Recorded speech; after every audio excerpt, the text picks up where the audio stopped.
Hello, church, and welcome to our Shepherds meeting. If you are tuning in, chances are you're pretty vested in this church. You believe in what we do here, and you are what makes this place actually work. And so we miss you as Shepherds. I got to tell you, I cannot imagine doing life like this forever. So like you, I'm super anxious to be able to begin to gather back and do church and ministry and let our shepherds do ministry the way that you want to do ministry. Here's what we're going to accomplish tonight. All right, it's going to be pretty easy. We're going to walk down a whole line of things. We're going to talk about finances, we're going to financial update. We're going to talk about construction plans, some of the things that are happening there. We're going to give a COVID update and sort of talk through what that's going to potentially look like for us. And then last thing, we've got some things within our community. We've nominated and elected and affirmed an elder, so we just want to kind of follow up with all of those things to get those cemented in. But church, this is such an incredible moment for us because I know that you have been sitting back and we hear lots of people talking and commenting on how much you've enjoyed some of the Bible studies, how much you've enjoyed using technology to actually do ministry. But really what this has done is it's put us in a position, not just us, quite honestly, the Big C church all over the world has put us in a position where it's forced pastors, leaders to revision. And so there's some incredibly healthy things that are going to come about in the near future and as the church continues to move forward. I've said this many, many times. We know that the church prevails. The scripture's clear on that. And so we're just going to continue to be faithful, continue to serve, continue to teach the scriptures, and continue to point people to Christ. And so as we jump in, here's what I want to jump in. I want to just respond, and then I'm going to pass it off to Brandon to come in. But I want to respond to one of the things that has come to us, and as shepherds, many of you have heard this as well. And we want you to be able to answer the questions properly. But one of the things that comes in is why in the world are we letting our government censor us? Why are we letting these things happen? And we've heard some different varying opinions. And here's what I would tell you is I do not believe for one second. Now, I understand that there could be people out there who are trying to censor the church. That is not the way that we have taken this or received this at all. In fact, when all of this broke, we were beginning to launch into our Philippians series. But in my personal time, I was doing a whole nother study, and I read this verse, and I want to read it to you because I want to tie it together. So this verse I read, it's Jesus, he's the vine, we're the branches. It goes on, and you go to get chapter 15 of John, pick it up in verse 18. It says, if the world hates you, keep in mind that it hated me first. This is Jesus speaking, right? If you belong to the world, it would love you as its own. As it is, you do not belong to the world, but I have chosen you out of the world. That is why the world hates you. Here we go. Remember the words that I spoke to you. No servant is greater than his master. Now, this is in chapter 15. Chapter 13, just flip one back, when Jesus is actually washing the disciples' feet. Remember, he says this there. He tells them, he's like, remember, no servant is greater than his master. And what I think Jesus was building into his disciples, and he did this over and over, he told them to pay to Caesar what is Caesar's. I think that Jesus was building into his disciples. He knew they were going to be the ones taking the gospel to the ends of the earth. This idea that we are going to have to be cordial. We're going to have to work with the people around us. And so what I would tell you is this. Our elders, our leadership team, we love our church. We do want to protect our church, but we also believe with everything in us that God planted us here in this city to serve the city. He didn't plant us here for the city to serve us. We're drawn here to serve them. And so we have tried our best to follow all of the guidelines, and I think we've done a good job. But I want you to hear it from me. I do not feel like anyone has censored me. I don't. I actually feel like we as a church body have made such great strides in the past 5 weeks. I'm proud of where we are today, incredibly proud. And so I want to take a moment here, and here's what I'm going to do. I'm going to invite a friend to come join me before Brandon comes up. He's not just a friend. He's actually a church member, and he's not just a church member. He actually happens to be the mayor of our city, Round Rock, as well. And so I want to bring Craig Morgan up for just a moment. I want you to hear from him because as we start talking about plans to come back, I want you to hear what our city's thinking and what they're doing and just begin to build that platform. So Craig, if you would please come on in. I'm not going to shake his hand, but I promise we are friends and we love each other. We're social distancing. Craig, I know your hands are full. People say to me all the time, man, I know you guys are so busy, and I think about you. I've called you tons of times in the past 4 or 5 weeks because I know how busy you are. And so, Greg, just from your perspective, us that Round Rock citizens, Hutto citizens, Williamson County citizens, give us your thoughts on like what exactly are our next steps here. Yeah, I think that, now that the governor has issued his orders, they supersede all the other county and city orders. Round Rock never had an order. We just fell under the counties and the state's order. So I think that creates a lot of confusion. So I think that what you have to look at when you're looking at your reopening phase is what does the governor set out. A couple things that he does set out. I mean, he even though the order has superseded his original order, he still encourages social distancing. All those practices that we hear, wash your hands, social distance, recommends wearing a mask if you're out with large groups of people. And then he's gradually made some reopenings for retail, restaurants, churches are in that category as well. And in the city, as government operations, we can reopen. So a little bit about what we're going to do. We're going to wait to about phase 2 to start gradually reopening. So that's May 18th. I think people want to see if there's going to be a spike. And I would tell the congregation, you're going to see an increase. People that say you're not going to see an increase, they don't understand it. I mean, we are re-engaging. People are re-engaging with people. And so you will see an increase. I will tell you the two things I think the governor's watching and our city and the county is number of people in hospitals. As of today, we have 12 people.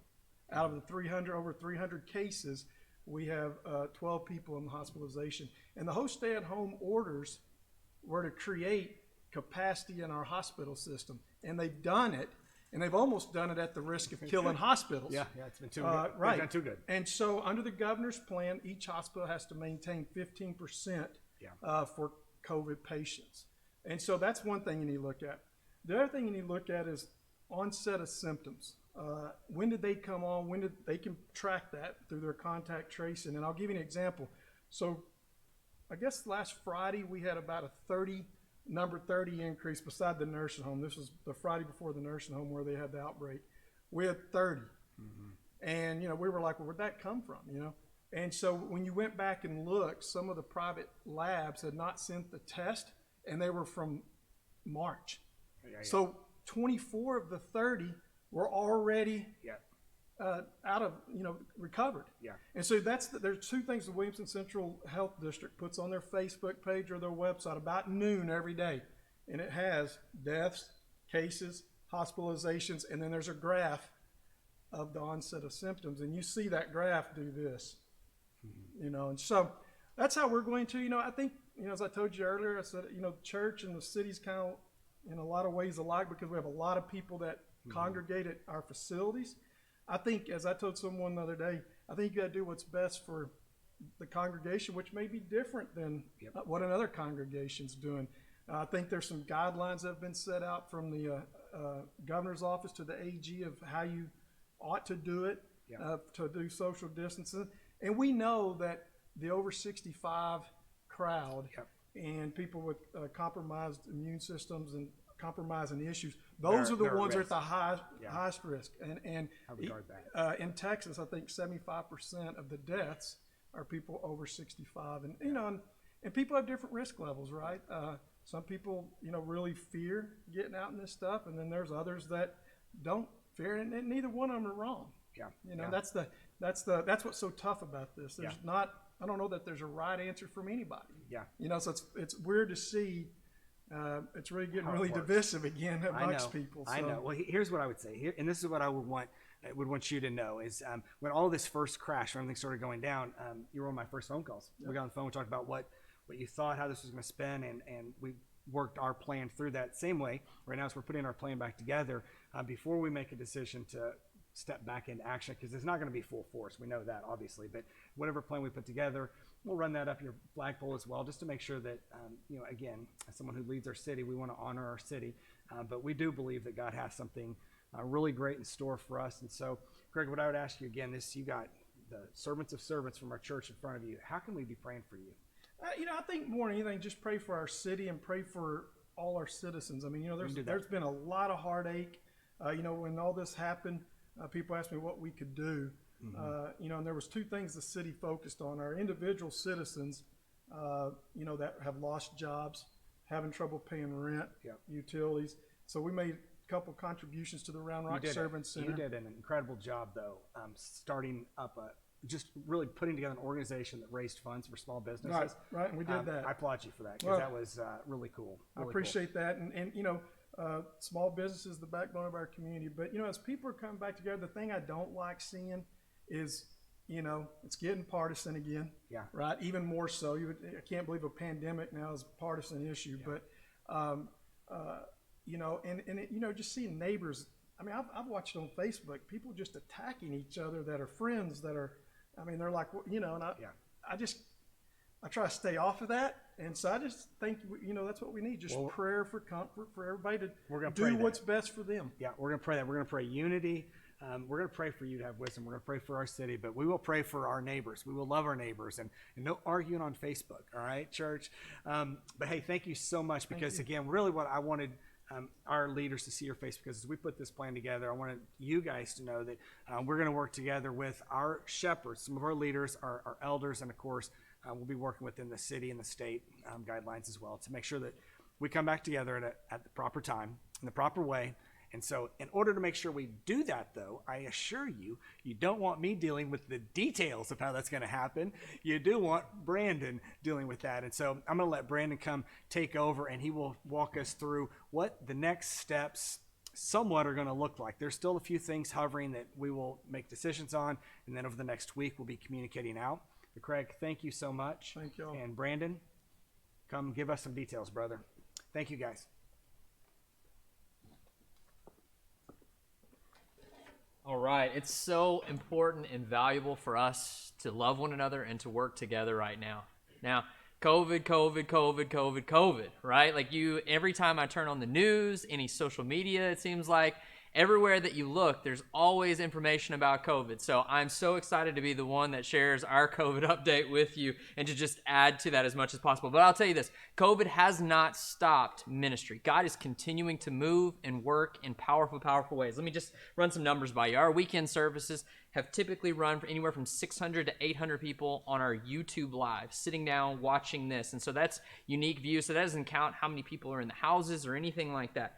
On our Vimeo, we've had 15,000 people watch our different sermons, if you go back and look at the numbers. So we've had just some massive people just joining in. Our Easter service alone had 1,100 people live on there watching it, unique views. Now, that doesn't count whole households or anything like that. Our children's ministry, they've had over 800 views on their children's church, which if you haven't seen that, you need to check that out. Student ministry, they've been doing live streams throughout the week, and their Immerse live stream is up to 250. We've had groups that have actually launched during this time, and so the pandemic hasn't stopped that, right? We have groups that are still meeting. They're starting digitally online, doing it through Zoom meetings, but we've started groups, launched groups. Our Well, which is for our women's ministry, had 800 women who were engaged, involved over this last week. And then our care ministry has continued to reach out. We know that Stephen ministers are still meeting with people, whether they're doing that over Zoom or however they may be doing it. Our prime timers, we've been caring for them and calling, all that. All of this to say, ministry has not stopped. And so your question probably is, when are we going to begin to gather? We miss our people. We want to be around. What does that look like? We want to be wise in doing that. And so right now we're looking at late May to begin gathering again with proper guidelines in place and some of those things. I'll talk about some of those measures here in just a second, but along with capacity requirements and some other things, there's a few things that we're focusing in on as we're beginning. First thing is cleaning. We want to be sure that surfaces are cleaned before service, after service, bathrooms are clean. And so we've got a whole checklist that we're going to run through. We're going to amp up some of those things. And so that means that we will need more volunteers to help with cleaning than we've ever had before. And so we're putting some of those measures in place. Want to be sure that we have plenty of hand sanitizer. We know you guys have become very addicted to that during this time. We want to be sure that we have that. Social distancing, we'll put some of those things in place. We will also have our greeting and our ushers, those practices that we currently have, they'll change moving forward. Things like tithe and offering, the way that we collect tithe and offering will change moving forward. Things like coffee and food. There's all these different aspects of church that'll just look a little bit different for a while until we can be sure that things are safe. But we want to let you know we are thinking through every single detail that we possibly can to make sure that when you come in, you're safe and you're healthy. Okay, the other thing is that we are currently trying to meet the needs of our body. We have people in our body who have been laid off during this time. We have people in our body who have really struggled to go out and get groceries and do some of those things, to pay electric bills, to pay rent, some of those different things. We are attempting to meet every single need within our body. And so there's a couple things that go along with that. First of all, we focus typically on people that are within our body, members of our church, and there's a large need within that. We vet these people. We walk them through a process just to make sure that see how we can best holistically help them. And also, if you would like to give, if you would like to be a part of that, you're saying, hey, I want to help somebody else that's in need. You give to our general fund, because out of our general fund, we meet the needs of our different people. Not only just our ministries, not only just keeping the building going, staffing, all those things, also the needs of our body. And so if you want to give and you want to be a part of that, please give to our general fund. And so to give you a little bit more update on finances, I know many of you are wondering how has this hit us, how has this struck us? We've got Randy Swanberg who's coming up next.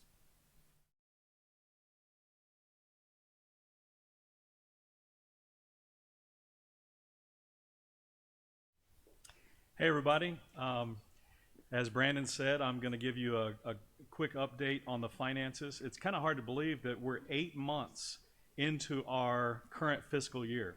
As you might remember, our fiscal years run from September 1st through October 31st, so we just completed our 8th month. So real quick, let's just look at some stats as to where we are against our budget for this current fiscal year. So as we budget and obviously we plan, what the anticipated giving would be that would actually fund our budget, giving is ahead by $340,000 in this fiscal year. And also good news, our expenses are below budget by about $130,000. So we're in pretty good shape when we look at our budget and our fiscal year.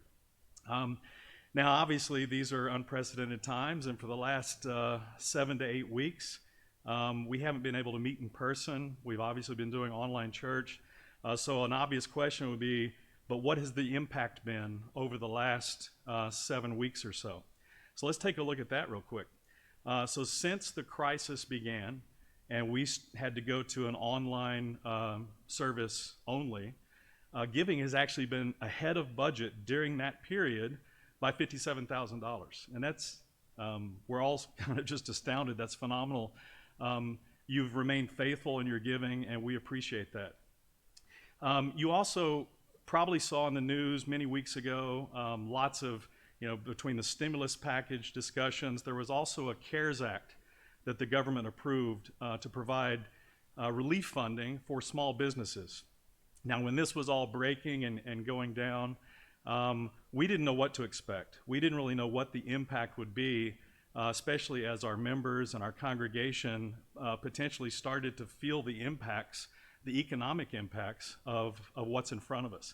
In fact, there very well could be impacts stemming weeks and months into the future. So the day that went live, we too applied for that funding. And we received $366,000, which we already have in our bank account. Now, technically, this is a loan, and we had to move so fast that we did the paperwork and to try to get the funds before they all disappeared. You probably also saw that the first round disappeared within 2 weeks. They've since added more funding. But we just want you to know we're not treating this as a loan. What we've done is we've taken the money, we've set it aside, and it's really an insurance policy for us to do what it was intended to do, to make sure that we can continue to make payroll and do those types of things. So we've set that aside, and we're gonna see how things play out, because according to the criteria of that funding, the total amount is forgivable provided we use it for its intended purpose, which is payroll, up to 75% of it for payroll, and then the remaining could be used for mortgage payments and things like that. So if we get through this time and we did not have to spend any of it, and we don't have to justify the the expenditure of it for payroll, then we'll simply just pay it back, and it won't be a loan. So anyway, that's good news for us. We've got a little bit of that cushion as well. So now let's move on and give an update on our Beyond Us. You know, if you remember at the end of last year, we launched the Beyond Us initiative, and we got those pledge cards in. And just to give you an update on some of the stats, let's look at those. We ended up receiving, I think we're one chart ahead of where we wanted to be. Sorry, there we go. We received 370 total pledge cards from you, the members. And of that, the total of the 370 was $4.6 million that was pledged over the next 2 years. Now, of that 4.6, there's a breakdown of what would be regular giving, which is 3.1 million, and then what was beyond, which was the commitments being made to go beyond the normal tithes and offerings, which was 1.5 million. So if we look where we are today, over that 24-month period, we're about 1/8 into that. And so far, we've received 491,000 from those 370 who made commitments, which represents 11% of the total amount committed.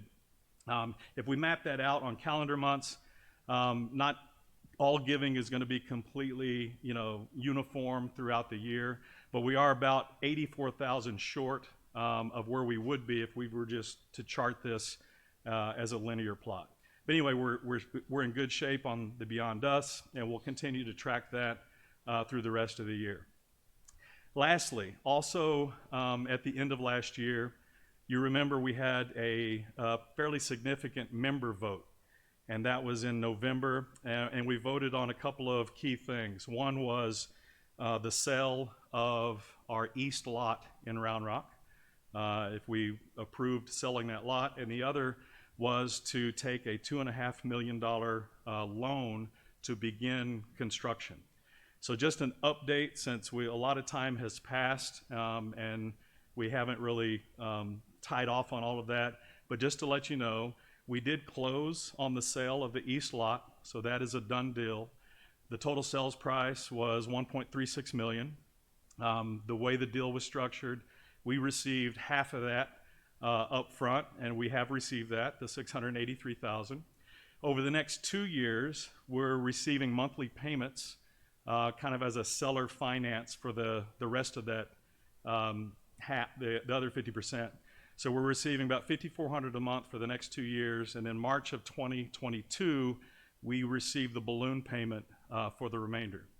The good news is we can continue to park on that lot as we start to begin the construction phase, which Troy will come up and talk to you about in a moment. So in exchange for all part of this deal, we get to park until January of next year. So hopefully the timing will all work out and that won't be an issue. As I said, we also got approval for the construction loan. We've closed on that loan. We have not taken or drawn any of those funds yet, but as the construction gets started and they start to do the construction draws, we have that money in place so that we can move forward. So that's all I had, and that's kind of a good segue for Troy, who's now going to come up and give you a construction update.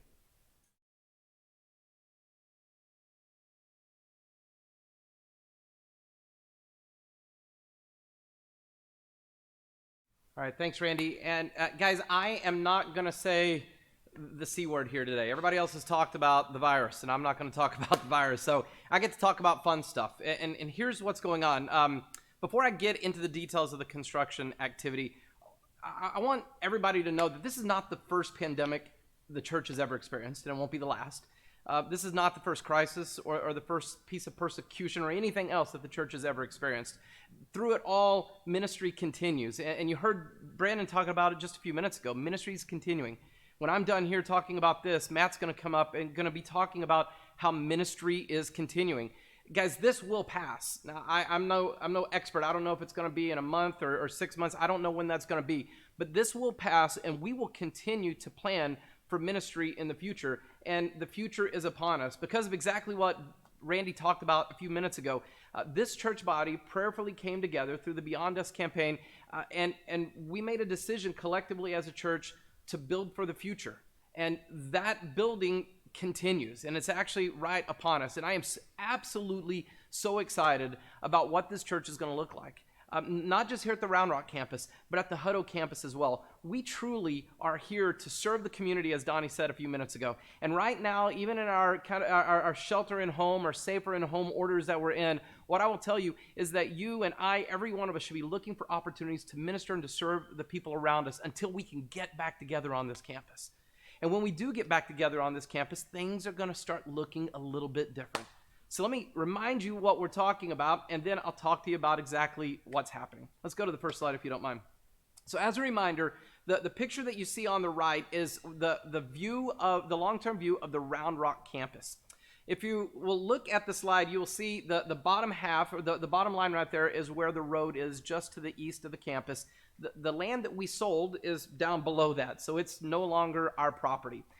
So what you will see is the parking lot will now be moving. We'll have a parking lot that will be on the west side of the campus. And in addition to that, you look at the circle area between the worship building and the youth building, that was a general courtyard or plaza area. Of course, the building that looks like an E is our children's building.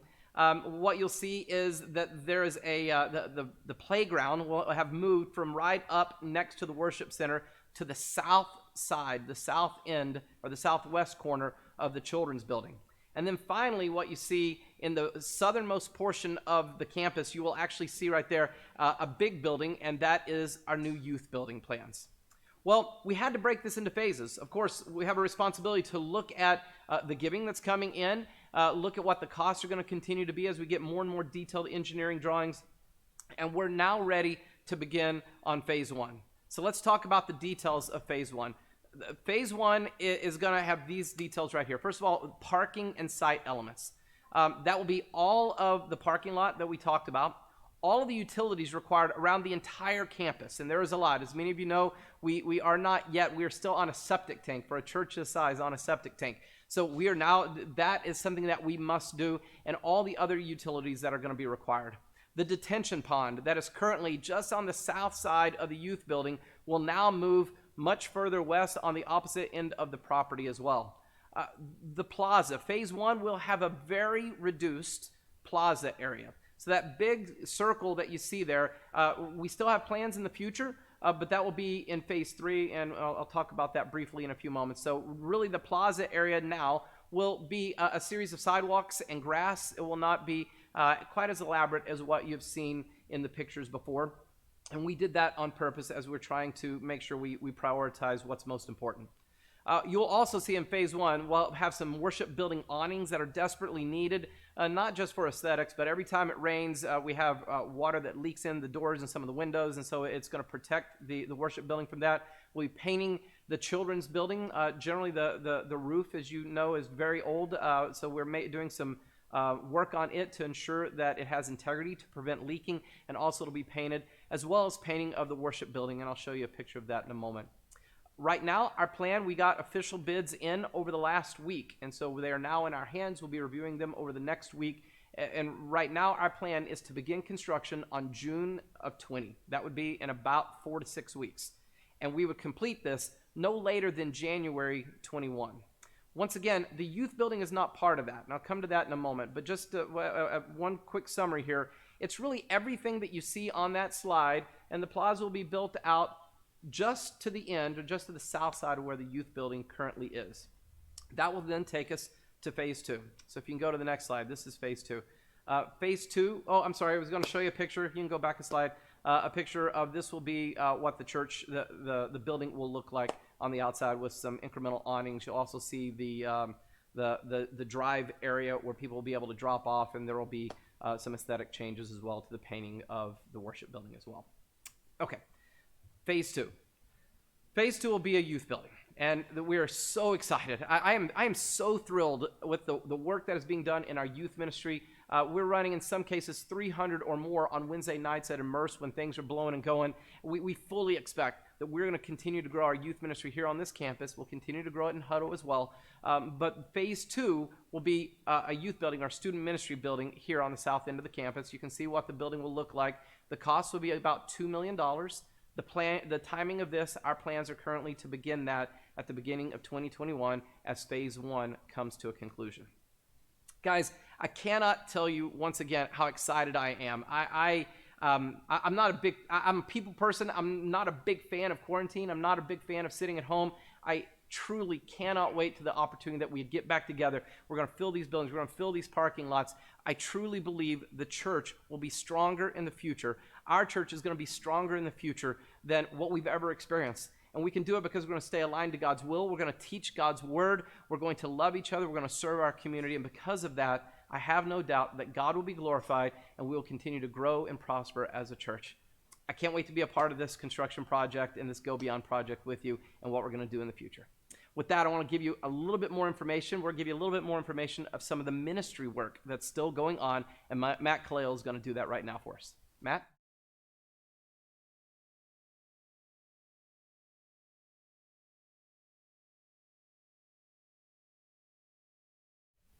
Good evening, church. Thank you so much, Shepherds, for joining us this evening. I want to start with a few announcements. First of all, there was an email communication you may have seen. We have a new elder on the board that brings our total number to 10. Clay King was nominated and affirmed by the body, and he is now an elder acting on the board. He's meeting here with us tonight. Actually, after this, we have an elder meeting. Clay and his wife, Kim, have been at the Hutto campus for 7 years. Lovely family, as you can see there. And they have 2 beautiful little girls, Madison and Kennedy. And we are so thrilled that Clay has decided to step up and lead and serve in this way. Also, we have made a donation on the missions front to the Round Rock Area Serving Center, a $10,000 donation. And the purpose of this donation is that the Serving Center has the infrastructure and the process already in place to meet the needs of the body. It doesn't change our mission strategy at all. We still focus on gospel-centered organizations. However, in this environment, the Round Rock Area Serving Center is best suited to meet the needs of the body through food, shelter, and finances. Church, we are grow people. Let me explain what that means. You've heard this many times. We exist to reach people for Christ and help believers grow to be like him. Half of our mission is to grow. How do you have growth in your relationship with Jesus? It's in a discipleship relationship. And so our push right now and our desire is that we have every person that calls the fellowship home in a group. We've seen tremendous growth in the 33 years that our church has been in existence. We've seen individual growth. We've seen marriage and families grow. We've seen the body at large and small groups grow. We've seen the campuses grow, and we're continuing to see that. And so, church, our ask is this, that every single person that calls the fellowship home be in a group. So what does that mean? Well, it means that with people that need to be shepherded, it means we need more shepherds. And so we want to ask you to prayerfully consider stepping up to lead a group. Now, if you're already doing it, great. Thank you so much, Life Group Shepherds. If you're in a group and you don't want to step out of your group, that's great. We're not asking you to do that. But if it's been on your heart to step up and lead, if it's been on your heart to disciple in a new way, in a different way, this is the time, and we would ask you to prayerfully consider it. We believe it's obedient to God's call for Christ-centered community and discipleship. Now, church, over the last 7 weeks, our world has been transformed. We've heard about it all too many times, and I would say this, when that switch flipped, it flipped pretty quick, and the staff has done an amazing job of putting out an incredible product week in and week out, from teaching and worship, children, students, the well, 800. I could not believe that number. I did not know it was that many. That's incredible. We just had our backyard camp out on Friday night. The staff has done an amazing job. And so our ask of you is this, shepherds. During the week, engage in social media. We still want to connect. We're physically distanced, but we don't want to be social distance. I know that's a term that means something specific, but we still want to connect in social media. There's devotionals online. There's small groups. And when you're viewing the service on Sunday, engage in the chat session. We still want to engage and have community even in this season. Shepherds, thank you so much for what you do. We appreciate you. We could not do church without you. So thank you for spending the evening with us, and I'm going to close this in prayer. God, you are so good. Thank you so much for everything you give us. Thank you for the privilege to call this church home and to pursue Jesus in this place with these people. Father, I pray blessings and protection over our shepherds. I pray over our community, our cities, Round Rock and Hutto and Pflugerville and the greater Austin area as we step out into a new sense of normalcy. Father, and I just pray that as we go forward boldly in ministry, you would equip us and bless us to be obedient to your call, to reach people for Christ and help believers grow to be more like him. God bless you, church. We love you.